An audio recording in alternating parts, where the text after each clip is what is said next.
Learning to read can be so easy for some children and not others, and this has little to do with intelligence.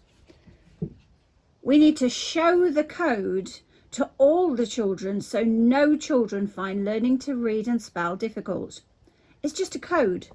The letters, there are 26 letters of the alphabet. They're used in different combinations to represent pictures of sounds. These phonemes, they're just speech sound monsters, all say a sound. They say a sound of English. So for example, in the word little, look, can you see there's two the same there? Even though we've got black, grey, because this L here, that's the picture for the sound for all, that monster all there. And this LE is the picture for all here. So we've got the same sound, but two different sound pictures. You might think of them as graphemes, they're letters. It can be more than one letter. So the tech is going to help because these phonemes, all of these are going to enable children to read and spell any word of English, absolutely any word of English. So when we've got the sound or the sound, now here if you look at this, it actually changes it to phonetic symbols. So a speech therapist, we use these phonetic symbols, the IPA, International Phonetic Alphabet, and it just means, for example, that when we're talking about the sound A, forget letters, this represents that sound A.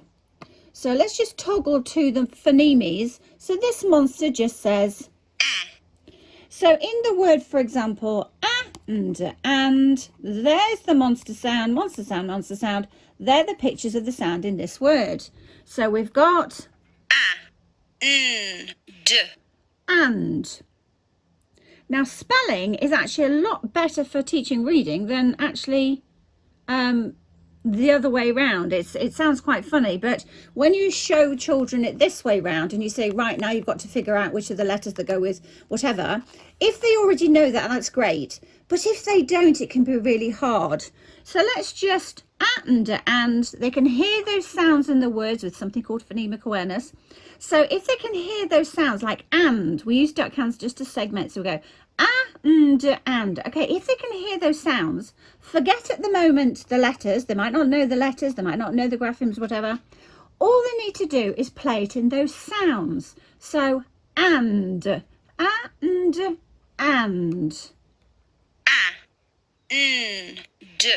And so they show there, and then just here where it says show words, it's going to show them those pictures of the sounds. So it's going to show them the letters, the correct letters for those sounds to produce that word and. It's just a universal code.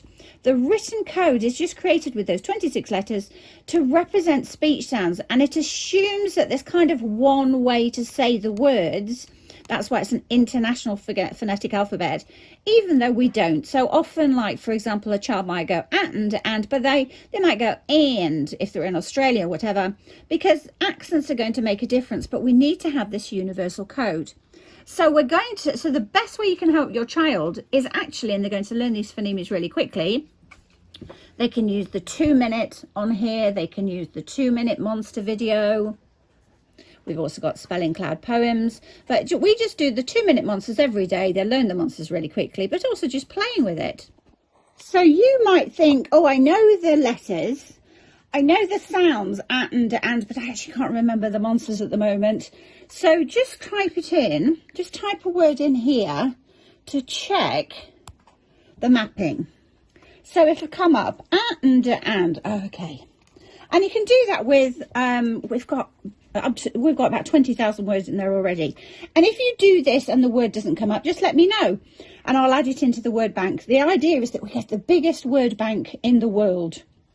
Okay, so my speaky means that they can think of the sounds, type them so the word appears, and you can do that with sentences, which is obviously brilliant for thinking about how sentences are going to be constructed on paper. Hello.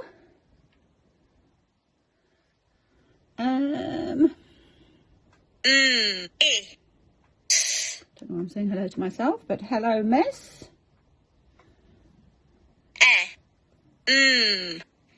Now that's a little schwa just there. It sounds like a grunty sound. It sounds very much like this one, which is an sound.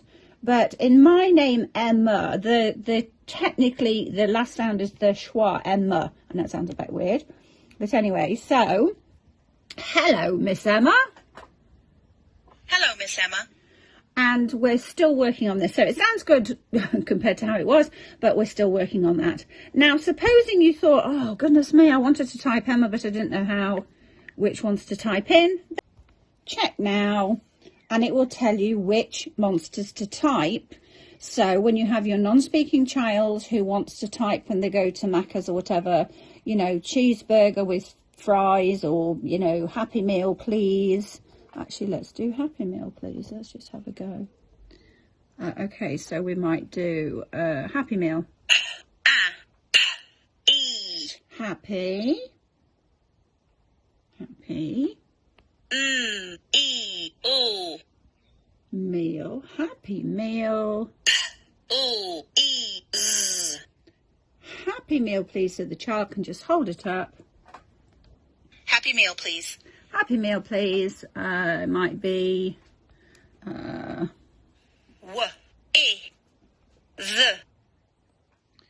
Happy Meal, please, with what should we have it with?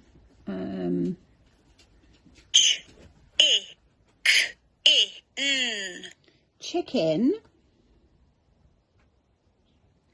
So chicken didn't work. So if a word doesn't work or isn't in there, let me know and I'll add it in. So I've just added in chicken, so we can go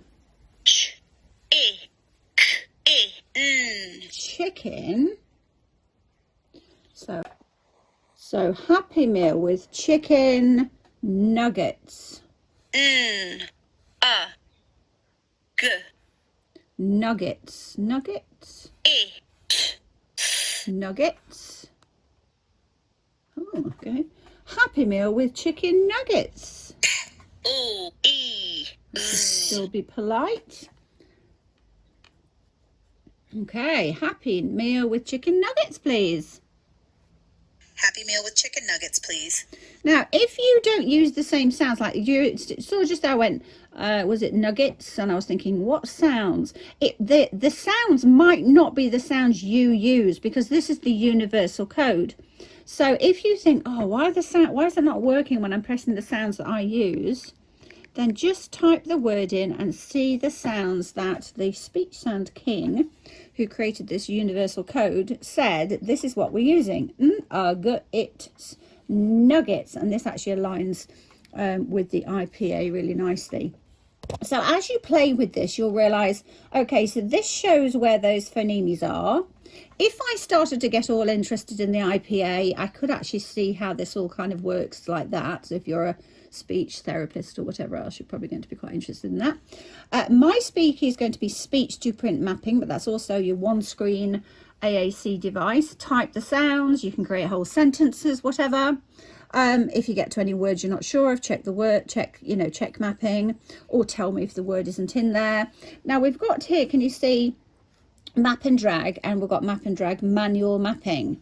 So what that means is, supposing you had, so in here, this is where you can create the store, the word bank for your child. So it might be particular words that your child is interested in, and there can be words that are already in the word bank. You can only do 1 or 2 words at a time, but you can do it and then print them off. So supposing we did, supposing I wanted to do my name. Oh, let's have a capital letter, shall we? Okay, so you can do this for your child or with your child. Let's just map this word. So first of all, the mapping is going to show where those letters go together to show, right, these are going to map with the sound. So is, miss, Emma. Remember, we used that schwa just there. Okay, so we're going to go, drop it in. Oh, sorry, I can't do it, so I'm holding it. Oh, you can, of course, play the sound. So just check that you have got the right sound. Oh, sorry. Just check that you have got the right sound. What have I just done just then? Perhaps I should turn my iPad around. Okay, so let's do it. Is. Okay, so we've got is. Oh, sorry. Oh, I can't do it and hold it at the same time. Okay, so Miss Emma. Okay, so here we've got Miss Emma, but do you know what? Supposing I didn't want it to be the schwa, or the child doesn't want their name to have the silly schwa at the end, and I talk about that on the Letters and Sounds Phase 1 website and Word Mapping Mastery website and whatever. The children at the beginning stages are going to want to use the blue cow, which is that sound. Oh, sorry.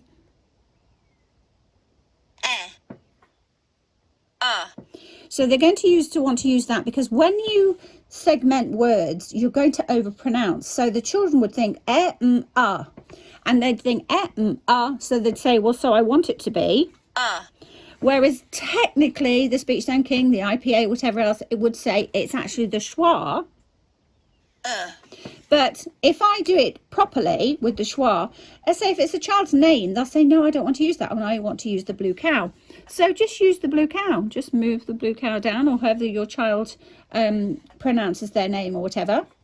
And then you can download the image. So you can download the image to print off and whatever. So this might be your spelling lists, you know, it might be just words that the child's interested in, something they're really, you know, excited about.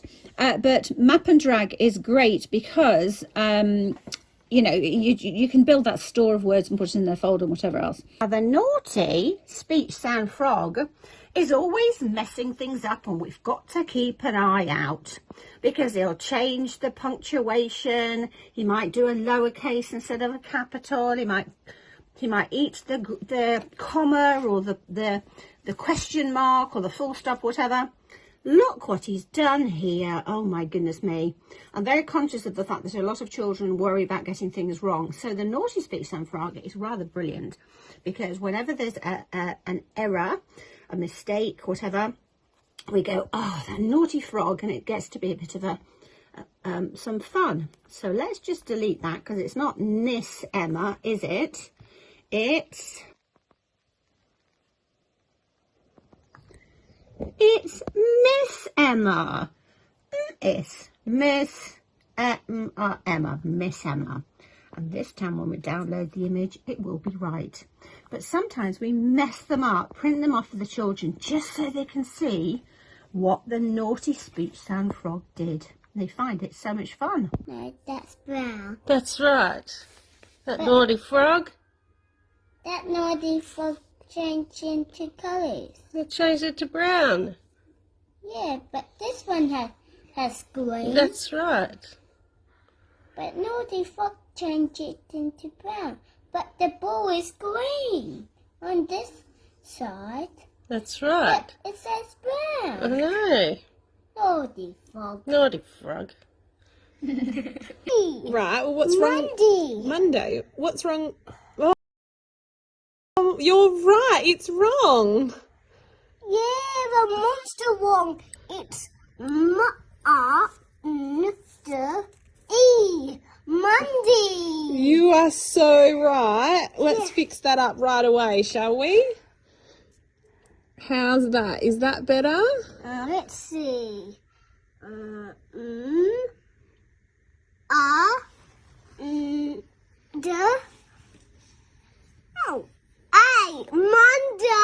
Oh, that's better. And what was the other one that needed fixing? Now, supposing you found that the word you wanted to map was not showing up. Now, so supposing we wanted to put in a name, because obviously we're not going to have everybody's name in the database, but if you tell us, we'll add it into the back end, because when it's here and it's not in the back end and you have to do it manually, that's fine, but your child wants to have it in the database. If it's a word they're going to use a lot, just let me know. Okay, so we've got Priya,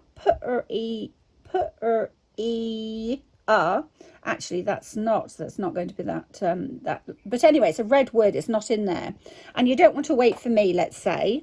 So what you can do is you can go to here, manual mapping of red words. So this time when you go to here and you're going to type in Priya. Okay, so when you type in Priya and you go to process, it's going to come up as your red word. Well, we know that because we just saw that a second ago. So just click there. And then what we're going to do is now if you're not sure, just ask me, but we're going to go, but this is quite nice because if you've got different accents or all sorts of stuff, you can think, no, I just want to do it my way. So we've got E. And names can often not follow sort of your normal English kind of thing. So I've got P-E, A. P-E, A. So that's quite an unusual representation for E. That's children often think, oh, that's exciting. Now, first of all, create it so that it's showing that the black, grey, the code mapping is like that. Click on it again. And this time we're going to map the monsters. Okay, so this time we've got it here, and now we can drag it down. So we've got the P.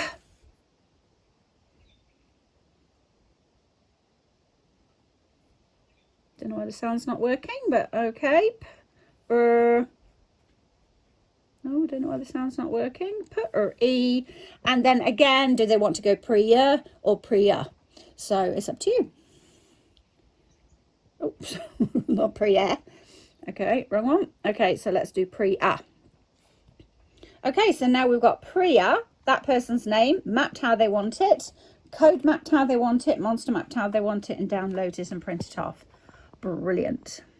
But when you come to here, it's not going to store it because that's just on your local, it's not going to store it. It's just going to do it temporarily. But if you click on that and it says and go proceed, then I'll add it in. And you might need to tell me the sounds that you want to use or whatever. So yeah, so this is a brilliant, this is brilliant for all. You'll find all, as you're going along, you'll think, oh, I can use it for this, I can use it for that. Okay, so supposing they haven't got any clues, so they go the, little, and they're thinking, I don't know what that could be. Now realistically, it's got a y and an air and whatever, and there's a yellow cat there, and you know, so the child is like to think, oh, I think that is yellow, but they can check. So you could type it or they can type it depending on where they're at. Check it. Check. Y-E-O-O, which means they can follow the monster sound, say the words. They'll go, oh, so it's yellow. Of course, if they've already got mapped, it'll already map for them so they can figure it out. But what we're trying to do is create text so that they can read the text on their own, but if they need to, they can check the monster mapping. And the next step, of course, is going to be that we can import any books, and as they're reading it on the screen, so they'll go the little, when they come to that and they're not sure, they can click it and they can see the mapping, which will be fantastic because they can just figure out, oh, it's that word without having to guess. And even if they guessed it was yellow, it checks it checks the, you know, the speech sounds, the spelling and the meaning, because that is going to store in their orthographic lexicon, which means that next time they see that word, they understand it, they understand the mapping, they're developing word mapping mastery. What is needed for a child to store words in their own brain word bank, in their orthographic lexicon, is they need to know the sounds. So that's what these phonemes do. They represent the speech sounds. They need to know the spelling. That means which graphemes, which letters go with those, how do they go together, and this is why this show the code is so important. But they also need to know what it means. So as many words as you can map and show them the sound value, the spelling and the meaning, the more words they're going to store, and far more than just within their phonics program.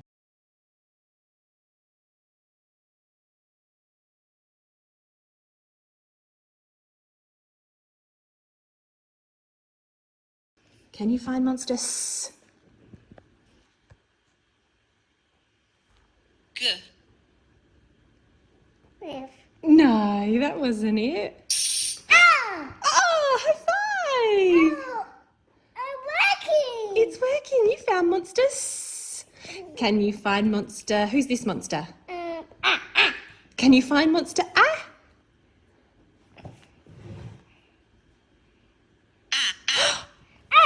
Yeah, good job. Here it is.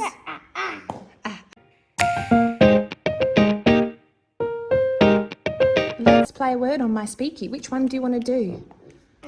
You choose one. Pan. Shall we do pan? Turn it over. See the monsters. Turn it over. Oh, some monsters. What's this monster? What's this one? Good boy. What's this one? There it is. pan. This is it. You're right. Hang on. Now this one. Oh. Monster. Ah. Can you find ah? And monster. Because it Yes. Show the word. Say show word. This one. This one. Big button. Look. Here it is. You say speak. pink. Press this one. Pan. Pen. Pen. Pan. Pen. Pen. Say it again. Pen. Pan. You did it, clever boy. Pen. Pan. Pen. Pan. Here's the pan. You did the word pan. There it is. There it is.